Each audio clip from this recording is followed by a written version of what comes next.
વીરપુર પંથકમાં ગઈકાલે બપોર બાદ મિની વાવાઝોડા જેવી પરિસ્થિતિ સર્જાઈ હતી।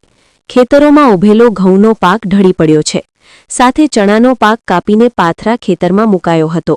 ત્યારે અચાનક વરસાદ ખાબકતા ચણો પલળી ગયો અને ભારે પવનના કારણે પાથરા ઉડીને અન્ય ખેતરોમાં ફેલાઈ ગયા હતા। ઘઉં, ચણા, જીરું, ધાણા અને મકાઈ જેવા પાકોમાં 3 થી 4 મહિનાની મહેનત બાદ જ્યારે લણણીનો સમય આવ્યો હતો ત્યારે કુદરતના આ પ્રહારે ખેડૂતોની આશા ઉપર પાણી ફરી વળ્યું છે।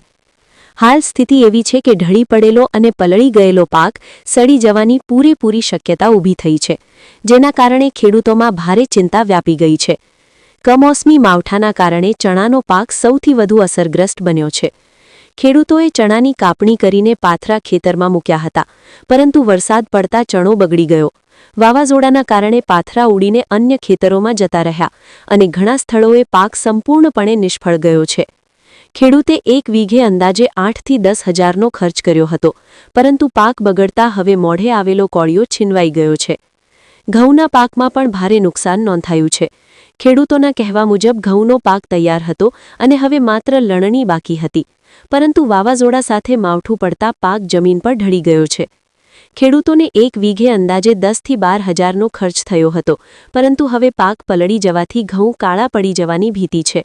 આવી સ્થિતિમાં મજૂરી ખર્ચ પણ નીકળે તેમ નથી અને ખેડૂતોને પલળી ગયેલા પાકને ખાતર બનાવવાનો વારો આવ્યો છે।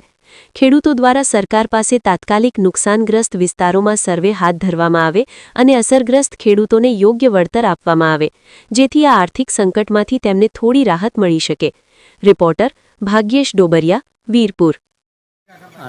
શું નામ? સંજયભાઈ વઘાસિયા। સંજયભાઈ, ગઈકાલે જે રીતે કમોસમી માવઠું થયું આવા મિની વાવાઝોડા સાથે કયા કયા પાકોમાં કેટલું નુકસાન છે અને તમે શું કેવું પાકનું વાવેતર કર્યું? કાલે વરસાદ અને વાવાઝોડું વધારે હોવાથી અમારે ચણાનો પાક, મારે ચણા હતા તે પાથરા ઉડાડીને બાજુના ખેતરમાં નાખી દીધા છે અને ખેડૂતોને આજુબાજુમાં ઝાઝું નુકસાન છે। અમુકના ઘઉં ઢારી દીધા છે ખેડૂતોના। અમારી પાછળ તમે જોઈ શકો છો કે મકાઈનો પાક તૈયાર હતો તે સંપૂર્ણપણે આડો પાડી દીધો છે।